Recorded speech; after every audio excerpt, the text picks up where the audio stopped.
Buenas tardes. Bienvenidos al ciclo de actividades por videoconferencia que brinda el Colegio Público de Abogados de la Capital Federal. Hoy, como actividad organizada por el Café Jurídico, contamos con el doctor Leandro Merlo, que nos hablará de temas novedosos y complejos del derecho de las familias, liquidación de alimentos, intereses aplicables, impugnación de liquidaciones. Les recomendamos que mantengan los micrófonos en silencio para evitar interferir en la locución del expositor y, de surgir alguna pregunta, la realicen vía chat. Ahora sí, le damos la palabra al doctor. Buenas tardes a todos y a todas. Bueno, muchas gracias de nuevo al colegio por esta oportunidad de estar con ustedes y a todos ustedes por estar hoy también presentes en este café jurídico de manera virtual esta vez. Bueno, como siempre me gusta decir, este es un espacio de intercambio con ustedes, es un café jurídico, sería una suerte de mesa redonda, no es ninguna exposición magistral la que van a escuchar, simplemente trato de organizar algunos temas que son habituales en el tema de la liquidación y las ejecuciones de alimentos. Por eso me interesa también un poco conocer su opinión o sus inquietudes. Por un tema de organización lo vamos a dejar para el final de esta pequeña exposición. Y bueno, en la medida de que ustedes tengan inquietudes y se las pueda ir, o la podamos ir entre todos también evaluando y dando alguna devolución, nos va a enriquecer a todos. Así que bueno, yo voy a encarar hoy esta charla en dos aspectos en relación a la liquidación de alimentos. La liquidación de alimentos comienza en realidad ya desde la consulta con el cliente. Muchas veces esta liquidación que le pedimos al cliente después de escuchar su tema, ¿no?, y el reclamo que va a hacer, le pedimos que nos haga una liquidación de los alimentos que reclama. Ahí tenemos que empezar a filtrar los rubros y un poco orientar al cliente o a la clienta de qué es lo que puede reclamar, lo que es viable, lo que no. Porque de esto va a depender no exclusivamente el éxito del reclamo, porque en materia de alimentos ustedes saben que no hay parámetros fijos, no hay porcentajes fijos, no hay cuotas fijas, no hay una pauta clara del código, sino que hay un montón de pautas que van a depender de la actividad probatoria y de las circunstancias de cada caso. Pero si uno comienza con una liquidación bien hecha, con un reclamo rubro a rubro bien hecho, bueno, quizá tenga un poco más de éxito y va a evitar que le impugnen esa liquidación en el momento que sea el procesal, en la etapa de ejecución. Entonces, los temas a ver hoy serían, en principio, la liquidación desde esta primer consulta y la demanda y la contestación de demanda. Si bien el tema de hoy es liquidación puntualmente, son temas que seguramente ustedes ya vieron, ya conocen, ya se han tratado, pero quiero hablar de la liquidación de estos rubros que se van a reclamar y el primer momento en el cual se pueden impugnar, que es la contestación de demanda. Ustedes me dirán, bueno, no hay contestación de demanda en los juicios de alimentos. Eso lo vamos a hablar en un ratito y vamos a ver que sí es posible. Y finalmente, que es lo que más interesa quizá, es la liquidación de deudas de alimentos, ya en la etapa de ejecución de una sentencia o de un convenio homologado. Y acá sí vamos a ver todo el tema de algunas diferencias, por ejemplo, de cuotas retroactivas, los parámetros para ejecutar, los intereses aplicables, qué se puede impugnar y qué no, la prescripción, etc. Estos son los temas que vamos a ir viendo hoy y que vamos a empezar a desarrollar. Dije que, o me parece que desde la primera consulta con el cliente es donde tenemos que ir armando esta liquidación. Muchas veces, quizá cuando uno no tenía hijos, no sabía lo que los hijos necesitaban y gastaban, y cuando empieza a hacer el detalle se asombra, y también se asombran los clientes que ya obviamente tienen hijos y no vienen a consultar por las necesidades que tienen, pero cuando se ponen sobre el papel a hacer la liquidación, se asombran de la cantidad de dinero que gastan o que no pueden gastar, o que no pueden, o rubros que no pueden cubrir justamente porque el otro progenitor no está pagando. Y ahí es donde tenemos que empezar a orientarlos sobre qué corresponde y qué no, o al menos qué es viable y qué no, y teniendo en cuenta la experiencia, algunas impugnaciones que nos han hecho o que hemos hecho, bueno, ahí podemos ir encauzando un poco el reclamo. No me voy a extender mucho en esto porque es un tema del contenido de la obligación alimentaria, es decir, cuánta cuota en definitiva, cuánto dinero puedo pedir, pero sí marcar algunas pautas que seguramente ustedes ya conocen y ya vieron. Pero tengamos en cuenta, ¿qué va a influir en esta liquidación? Hay que filtrar, ¿no?, lo que el cliente nos pasa. Va a influir el cuidado personal, a quién está atribuido, si es unilateral, si es compartido, el régimen de comunicación, los ingresos de uno y de otro, tengan en cuenta el artículo 666 del Código, las tareas de cuidado que uno realiza a favor de sus hijos, que eso tiene un contenido económico al tenor del 660, si hay otros integrantes en la familia, otros miembros de la familia, en la familia ensamblada, si quien reclama alimentos vive solamente con su hijo o sus hijos, o tiene nueva pareja y nuevos hijos, o hijos en común. En ese caso va a haber que de alguna manera prorratear algunos gastos. Por ejemplo, se suelen muchas veces reclamar el 100% del alquiler, el 100% de los servicios, y en realidad corresponde hacer un prorrateo en función de quienes habitan esa vivienda. A su vez, después, la cuota que correspondería para el hijo o los hijos respecto a los cuales se piden alimentos, va a haber que evaluar lo que vimos antes. Cuántos días están con uno, cuántos días están con otro, los ingresos, si son equivalentes o no. Es decir, hay muchos parámetros a tener en cuenta. Y otra cuestión que quiero mencionar, cuando hablamos del tema del alquiler, que se reclama y demás, es que sobre lo que fue la vivienda familiar se superponen varias capas de derechos o varias cuestiones o varios temas que inciden en la fijación de la cuota. No son específicamente temas alimentarios, pero sí que van a incidir. Por ejemplo, el derecho o la atribución del uso de la vivienda familiar y el consecuente pago de un canon locativo o un alquiler al otro. Si esa vivienda está en condominio con otras personas, si es de uno o de otro, si es ganancial y hay que partirla. Es decir, todo esto va a influir y lamentablemente uno intenta dar un acuerdo global a todo esto, pero es muy difícil porque son canales distintos procesales, son distintas vías para reclamar una y otra cosa, y los alimentos no se compensan. Entonces yo no puedo restar a esa cuota que quiero pagar o impugnar diciendo que el otro me debe un alquiler.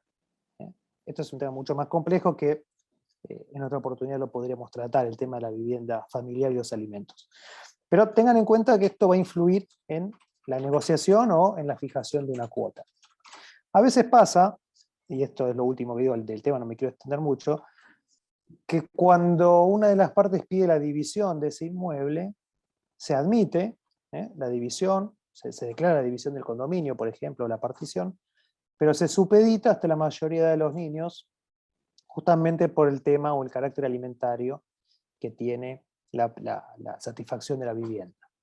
Así que bueno, esto ténganlo también presente al momento de realizar una liquidación o un pedido de alimentos para de cara a una negociación, una mediación, una etapa previa. Ya en el juicio, la primera oportunidad para impugnar esta liquidación, que no es técnicamente una impugnación de liquidación, pero sí es la contestación de demanda. Todos sabemos que el artículo 639 del Código establece que, o limita mucho, el derecho de defensa del demandado. Solamente le permite ofrecer prueba informativa y documental. No prevé el Código la contestación de demanda. Esto no quiere decir que esté prohibido contestar demanda en un juicio de alimentos. ¿Qué es lo que conviene hacer? Asistir a la audiencia con la contestación de demanda redactada. Bueno, ahora con la virtualidad es distinto, pero digo, se puede presentar, enviar antes. Digamos, el momento procesal sería antes de la audiencia o en la misma audiencia. Nada impediría asistir virtualmente a esta audiencia y manifestar que se va a cargar o se ha cargado previamente el escrito de contestación de demanda.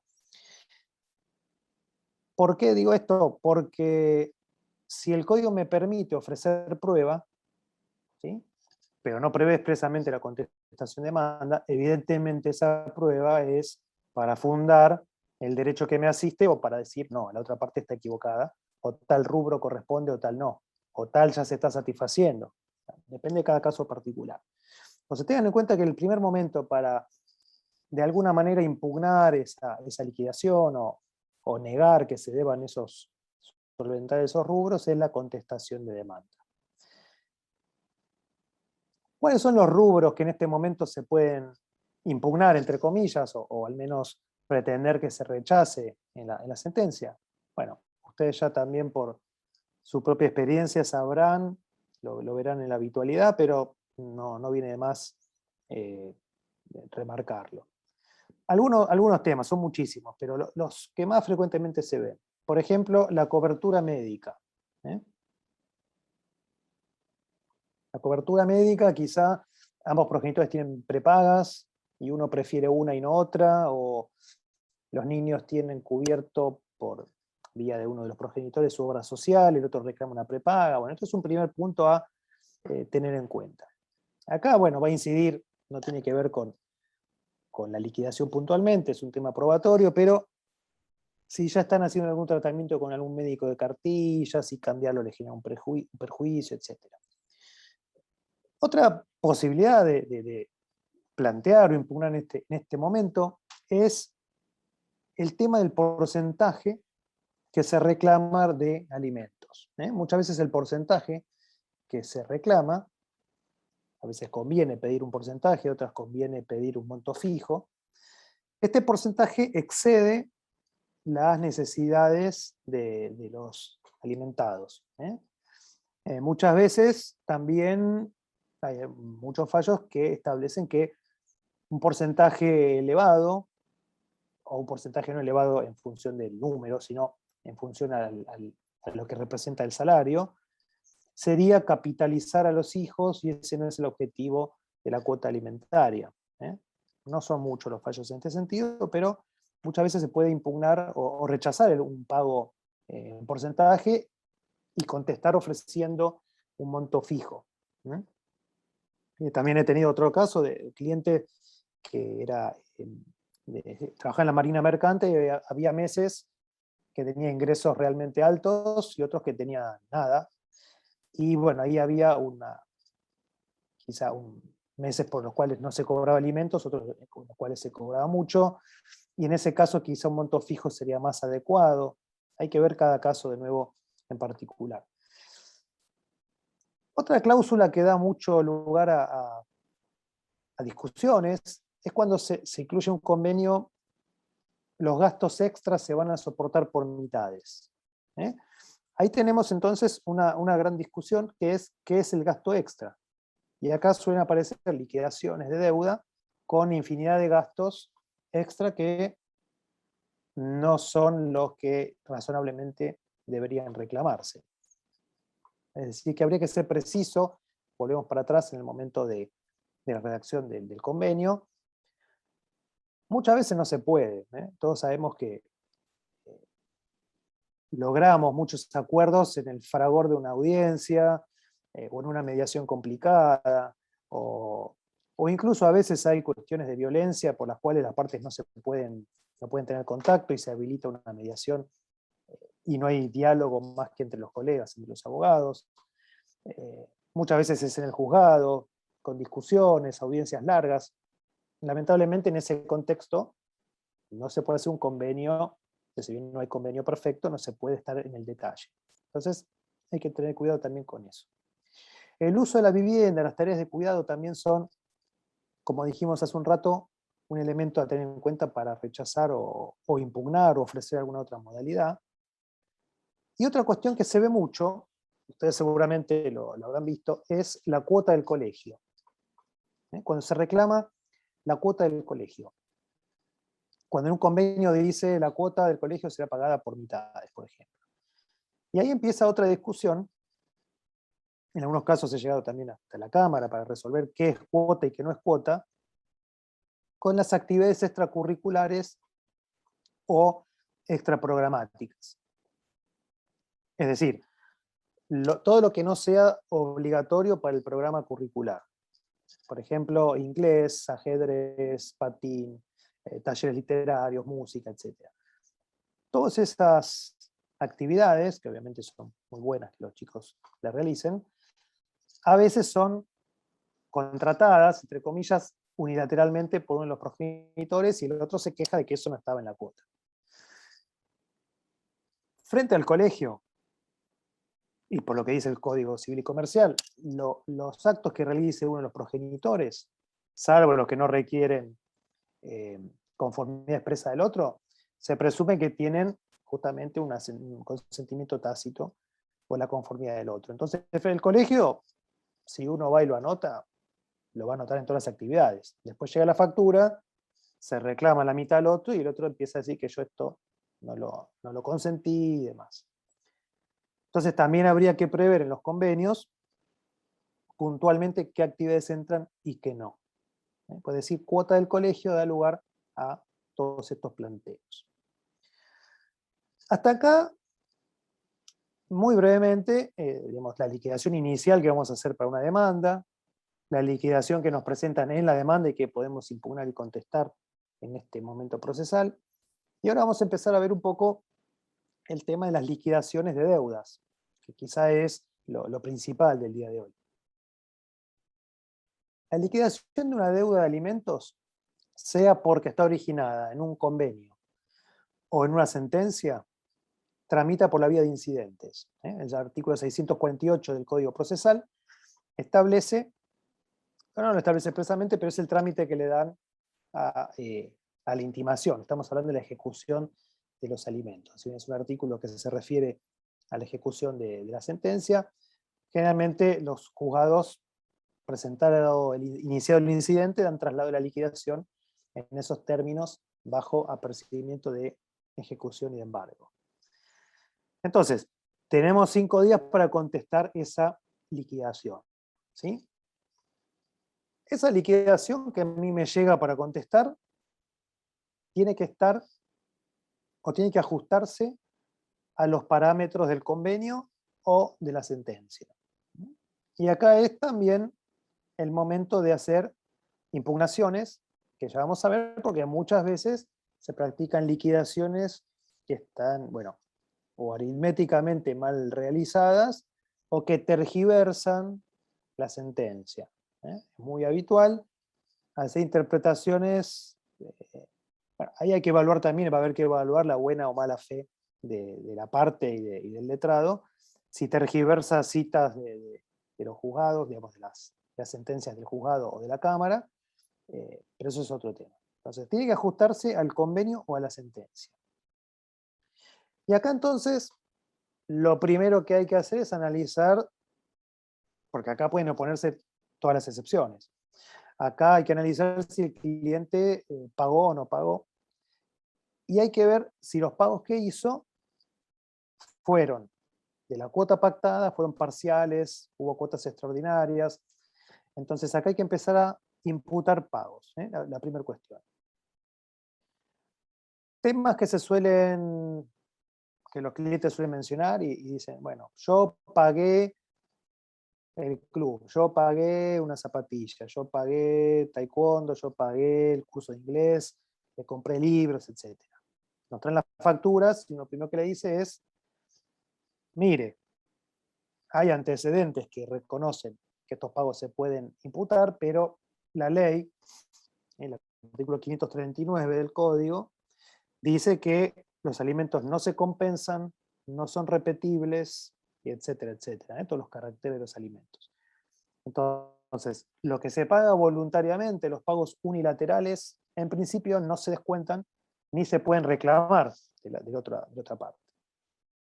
Digo en principio porque hay, digamos, fundándose en el abuso de derecho o en el enriquecimiento sin causa, hay antecedentes o se permite, incluso el código habla de repetición de alimentos, en algunos supuestos, de alimentos entre parientes, pero en general estos pagos, la jurisprudencia dice que no se pueden compensar, que son pagos voluntarios. Siguiendo entonces con la... Bueno, ahora vamos a hablar de los intereses, pero quería mencionar algo antes. Este tema de que no es que se pierden tampoco estos pagos. A ver, reclamar lo que uno voluntariamente, hablo del demandado, no de quien está reclamando alimentos, que generalmente es el que tiene la necesidad económica. El demandado, alegar o pedir la repetición de gastos a favor de los hijos no suena muy bien. Pero hay supuestos en los cuales el demandado paga, por ejemplo, la cuota del colegio porque la parte actora con la cuota que pagó total o parcialmente, no, generalmente es totalmente. Hay veces que se paga la cuota y quien la percibe no paga el colegio, por ejemplo, y para evitar que el hijo quede libre, por más que tiene que garantizarle el año y demás, pero para evitar mora o deuda, el otro paga el colegio y después pretende descontarlo de esta deuda que se le está reclamando. Lo que suele pasar es que le van a decir, no, mire, esto plantea la repetición por otra vía, acá tiene que pagar el total. Lo cual es injusto, en el caso que se pague la totalidad de la cuota, pero es lo que generalmente uno puede ver. Entonces, para redondear este tema que acabamos de mencionar, no hay repetición ni hay compensación de alimentos. En algunos casos es admisible se admite para justamente evitar el enriquecimiento sin causa o el abuso de derecho, para evitar una situación injusta. Ahí hay que echar mano a los principios generales del derecho. Entonces, estamos con la liquidación que se nos presenta, hacemos estas primeras imputaciones quizá de pagos, y tenemos que ver o discutir el tema de los intereses. ¿Cuál va a ser estoy viendo de no pasarme mucho, estamos bien de tiempo, cuál va a ser el interés aplicable? De lo que se puede ver un poco de la jurisprudencia, o lo que hemos planteado alguna que otra vez, hay que distinguir los intereses que se aplican a la deuda de alimentos, porque no se pagó la cuota establecida en un convenio o en una sentencia, de los intereses que se le aplica al retroactivo, que se origina en una sentencia de aumento de cuota hasta la promoción de la demanda o la notificación. ¿Sí? O sea, una cosa es, no pago más alimentos, o pago parcialmente, estoy en mora, me desentiendo de mis hijos, se aplica un tipo de interés. Ahora, si yo vengo pagando regularmente, si me pide un aumento de cuota, quizá hay un aumento provisorio, después hay una sentencia y se calcula un retroactivo, se le aplican intereses, pero no la misma tasa. Es decir, en un caso se me sanciona y en otro no. En un caso hay intereses punitorios y moratorios y en otro solamente moratorios. Esto no surge tampoco de la ley. Esto es lo que generalmente se suele admitir. Ustedes a esta altura sabrán o habrán visto que el artículo 552 del Código dice que justamente para evitar los incumplimientos y la mora en el pago, se le aplica la tasa más alta que cobren los bancos a sus clientes y la que fije el juez de acuerdo a las circunstancias del caso.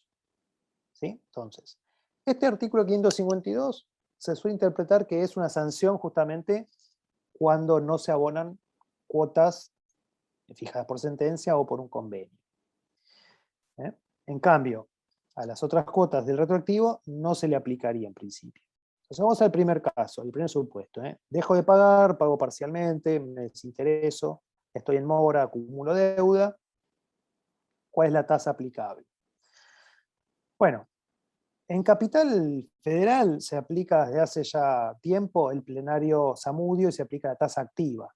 La tasa activa se aplica desde la mora y es la que generalmente se admite, aunque ha quedado desfasada o puede quedar desfasada incluso con la inflación. ¿Sí?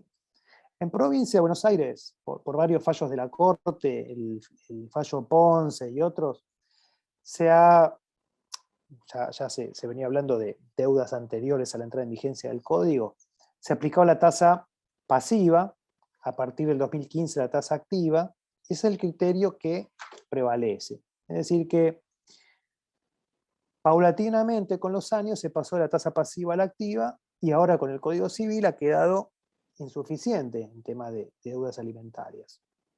Entonces, ¿cuál es la tasa que va a aplicar el juez? Que, insisto, no es una aplicación automática. Obviamente hay que pedirlo, pero no es una aplicación en todos los casos. Por eso, si una sentencia en un juicio de modificación, aumento de cuota, fija una doble tasa, la más alta de los bancos y la que fija el juez, habría que impugnar o apelar esta, más que impugnar, sí, es una impugnación, pero habría que apelar esta sentencia justamente alegando que no hubo una actitud morosa, sino que se siguió abonando la cuota que correspondía y ahora hay que hacer frente al retroactivo, ¿sí? No se trataría de una sanción. ¿Cuáles son los tipos de tasa más altos? Bueno, hay que buscar en los bancos privados y los bancos públicos cuáles son las tasas más altas que se están cobrando. Algunos ejemplos: la tasa de descubierto en cuenta corriente, la tasa que se aplica a la refinanciación de tarjeta de crédito, los giros en descubierto, con o sin acuerdo, algunos préstamos personales sin garantía. Estas serían las tasas que mayor valor tienen, y son las que se pueden acumular a la tasa que fija el juez. Quizás es muy habitual también fijar el doble de la tasa activa. Es decir, esto no implica natosismo, esto no son intereses sobre intereses, sino que se aplica una tasa, la tasa activa y otra igual, el doble. ¿Qué pasa con los pagos que se hacen durante una ejecución de alimentos? Nos presentan la liquidación, se van haciendo pagos, hasta el momento que quede firme esa liquidación con todas las impugnaciones se van haciendo pagos. Entonces, pueden ser pagos a cuenta, pagos de cuotas extraordinarias, pagos para achicar la deuda de alguna manera. Bueno, lo que hay que hacer en estos casos es, en el momento en que la liquidación se esté discutiendo la aprobación y la impugnación, y también acá hay que evaluar la actitud procesal, si hay buena o mala fe por parte de quien está reclamando, que sabiendo los pagos que se hicieron no nos incluye en la liquidación. Acá lo que hay que hacer es, a la fecha del pago que se realice, hacer un cálculo de los intereses a ese momento, en base a los parámetros de la sentencia, obviamente, o del acuerdo, imputarlo a los intereses generados a ese momento, después a capital, si es que alcanza el monto pagado, y después volver a calcular hasta el próximo pago. Es un trabajo arduo y molesto al menos para mí, o para la mayoría de los abogados que no nos gustan los números. No es muy complicado, pero hay veces que hay que recurrir incluso a alguna pericia contable cuando hay pagos hechos en bancos y se desconocen los recibos, hay que oficiar a los bancos. No suele requerirse una pericia contable, pero hay casos en que es necesario hacer imputaciones complejas, más en casos de moneda extranjera, que en un ratito también quiero mencionarlo. Entonces, ¿cómo se impugna en este momento la liquidación que nos están presentando? Bueno, los mismos criterios que mencionamos hace un rato, porque me incluyen rubros que no están contemplados en la sentencia, porque me tergiversan la sentencia, porque está mal hecha matemáticamente, por todo lo que ya vimos, se pueden impugnar en este momento de ya el final de la ejecución. Un tema interesante de mencionar, voy a ver un poquito el chat a ver si hay alguna pregunta por ahora. Por ahora no, así que bueno, lo dejamos acá. Un tema interesante es los alimentos pactados en moneda extranjera. No suele ser muy habitual, pero hay casos en los cuales se pacta, sea porque el alimentante cobra un salario en moneda extranjera, sea porque ambos son extranjeros y prefieren esa moneda, o porque lo pactaron así, o porque hay algún ingreso en el exterior, alguna pensión de algún tipo, etc. Acá hay que tener en cuenta la posibilidad que tiene el deudor de liberarse pagando en moneda local. Ustedes saben que el 765 del Código Civil y Comercial establece que el deudor puede liberarse dando el equivalente en moneda de curso legal, cuando se pactó en dólares o en cualquier otra moneda extranjera. Entonces, acá entran a jugar varias cuestiones. Lo normal, lo que suele pasar es que la deuda, la liquidación, se plantea en dólares, se ejecuta en dólares. Hecho el traslado, dado el traslado al demandado, acá lo que hay que hacer, o lo que al menos habría que analizar, es si el convenio estipuló una renuncia a esta posibilidad de pagar en pesos. Y acá se discute si es de orden público o no es de orden público esta norma. Se suele admitir que no es de orden público y puede pactarse la renuncia a pagar en moneda local, es decir, que se deban dólares sí o sí. Después tenemos otro problema, que es qué pasa si el mercado cambiario no me permite los dólares. Bueno, tendré que dar el equivalente en pesos por una cantidad suficiente que me permita comprar dólares, y acá las cláusulas que ya conocemos, que tenemos algunos años, para comprarlas en el exterior, en la bolsa de Nueva York, de Uruguay, etc. Todo esto, obviamente, pactarlo en un convenio de alimentos, ya le digo, en una audiencia es bastante complejo, pero puede lograrse un acuerdo entre privados o en una mediación donde se contemple esto y se contemplen estos mecanismos bursátiles de adquirir moneda en el caso que no se pudiera acceder al mercado de cambio local. Si no se dice nada, se puede renunciar tranquilamente y el deudor se libera pagando pesos. Obviamente a la cotización oficial, que ahí ya hay una brecha casi del 50% menos. Sería la cotización oficial vendedor, usualmente, y después tenemos otro tema que se puede plantear, que es la tasa de interés. No es lo mismo una tasa del 40, 50, 80% en pesos que sobre dólares. Por lo general, la jurisprudencia reduce los intereses pactados,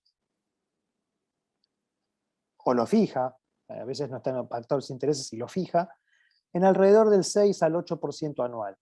6, 8, 10, no he visto más intereses cuando la deuda es en dólares, justamente por el valor de la moneda y cómo va aumentando la cotización.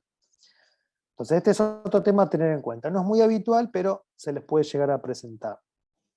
¿Qué pasa con la prescripción? Tenemos un plazo genérico. Esta es otra excepción que se puede oponer a las liquidaciones. Tenemos un plazo genérico de 5 años que me da el artículo 2560 y algo. Y tenemos un plazo de 2 años del 2562 y tenemos un plazo de 1 año del 2564 para la repetición de alimentos. La obligación alimentaria no tiene un plazo específico de prescripción, salvo el de la repetición de los alimentos que se pagaron generalmente entre parientes, que es donde la repetición está permitida expresamente.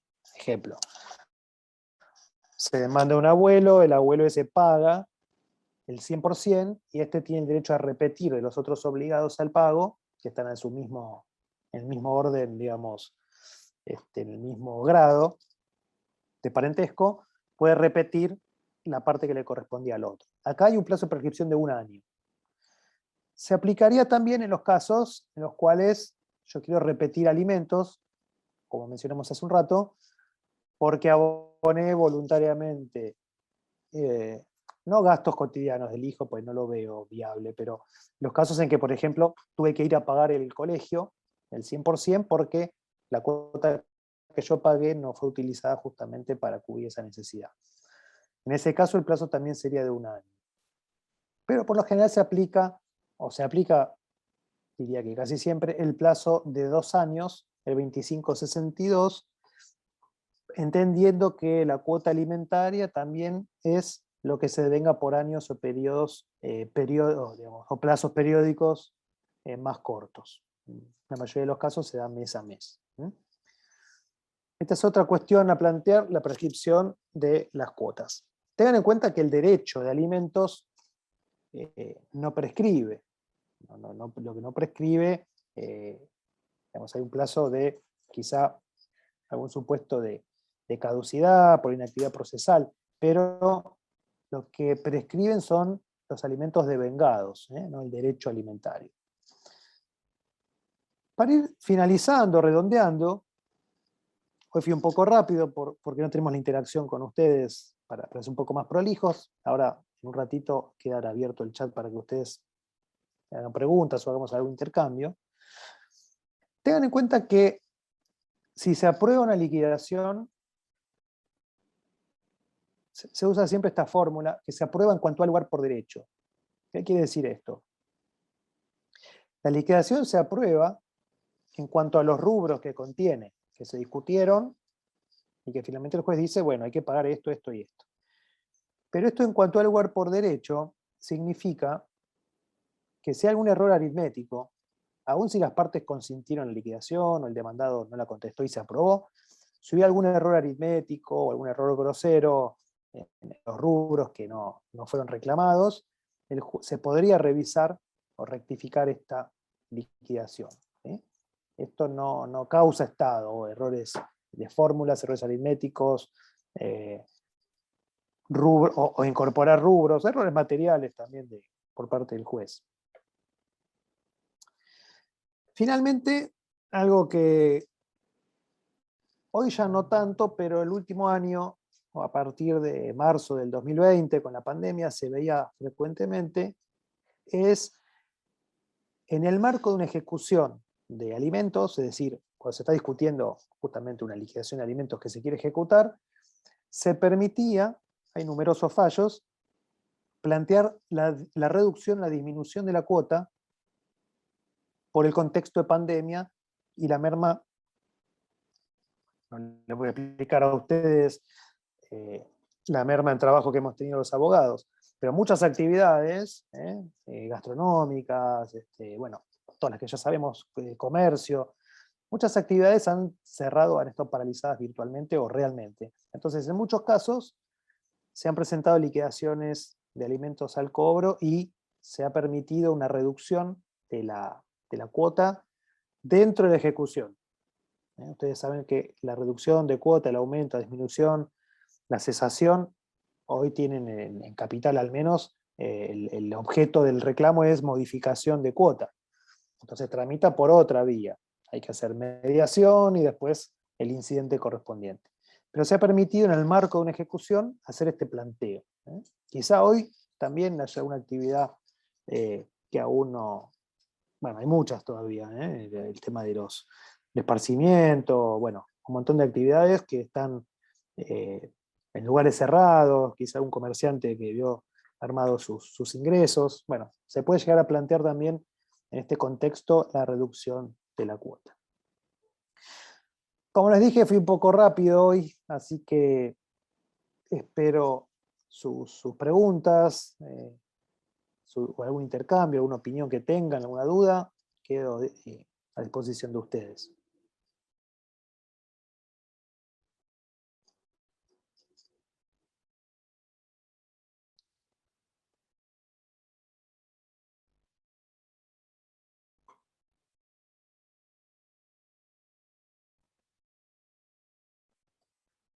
Acá abrí el chat a ver si hay alguna duda.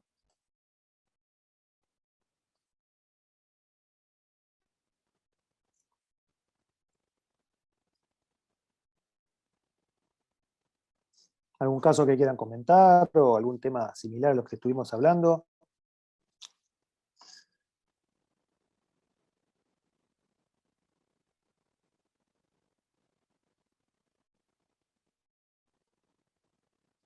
A ver, acá hay una primera pregunta, la voy a leer para... Acá hay otra más. Fueron tímidos y tímidas al principio, están cayendo las preguntas.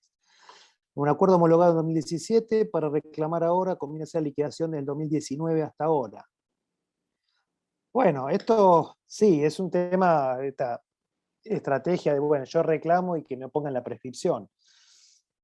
Yo en lo particular reclamaría los periodos no prescriptos, porque me arriesgo a que me planteen la prescripción y me van a imponer costas. En tema de alimentos, generalmente las costas siempre las paga el alimentante, pero en este caso, bueno, no siempre, no, este es también un mito. Cuando se hacen reclamos que no corresponden también. Yo pediría los rubros no prescriptos. Ahora, estratégicamente, no sé si en tema alimentario, en temas quizás a veces laborales, uno reclama pedidos, si se juega, bueno, ahí es otra cuestión. Pero yo en lo particular no lo haría. Y firma un consentimiento informado, me parece que no. Yo reclamaría solo el no prescrito. A ver, hay otra pregunta. Si unos progenitores se compromete a pagar los servicios y los paga un mes sí, 3 no, y así, etc. La persona que trabaja haciendo home office le baja la potencia de internet, eso también podemos reclamar. No me queda muy claro, pero si... está bien. Uno se compromete a pagarle internet al otro y no lo paga, le corta y no puede trabajar. Ahí lo que hay que hacer es pedir o alguna sanción o sea, ejecutar el convenio pidiendo una sanción.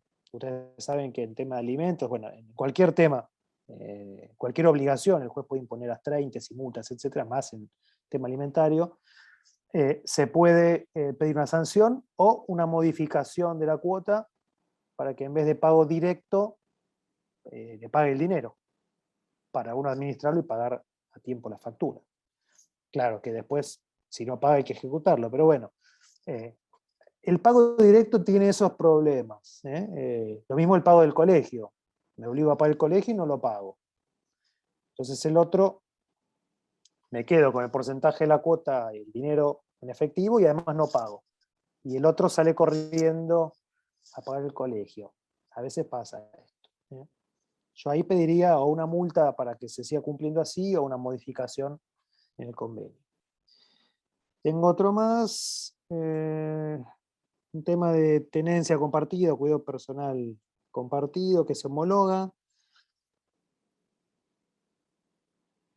Bueno, ¿cómo se hace procesalmente para pedir la reducción de la cuota en virtud de que el padre ahora tiene el mismo tiempo a sus hijos? Bueno, hay que hacer el planteo, claro, no es específicamente de liquidaciones, pero te voy a contestar. Esto pasa mucho, que hay una cuota fijada. Pasó mucho con la pandemia que se fueron equiparando a veces los tiempos. Muchos padres o progenitores, para no poner género, se desentendieron y los niños quedaron a cargo del otro.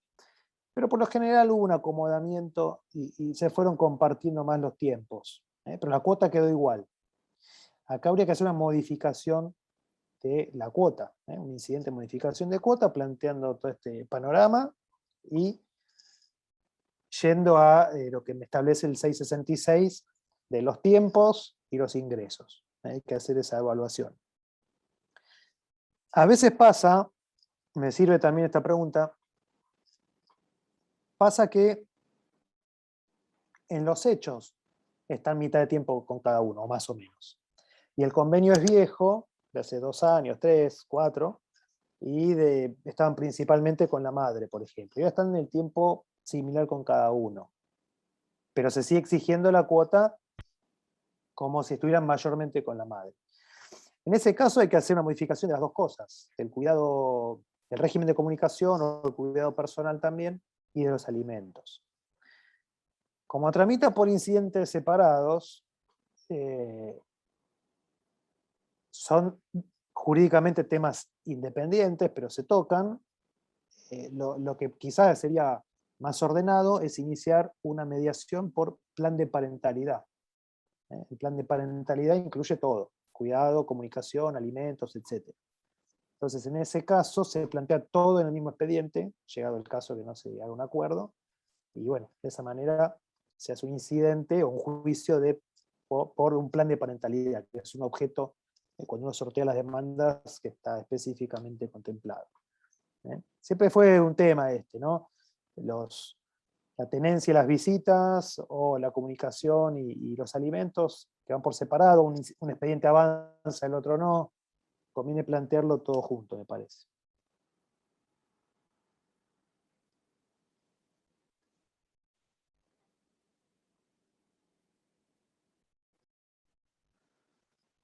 Bueno, ¿alguna pregunta más?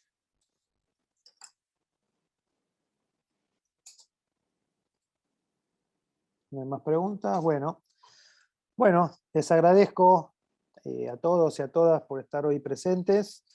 Espero que próximamente nos veamos cara a cara como tantas veces en el colegio para compartir un café y un diálogo mucho más fluido que a través de la pantalla.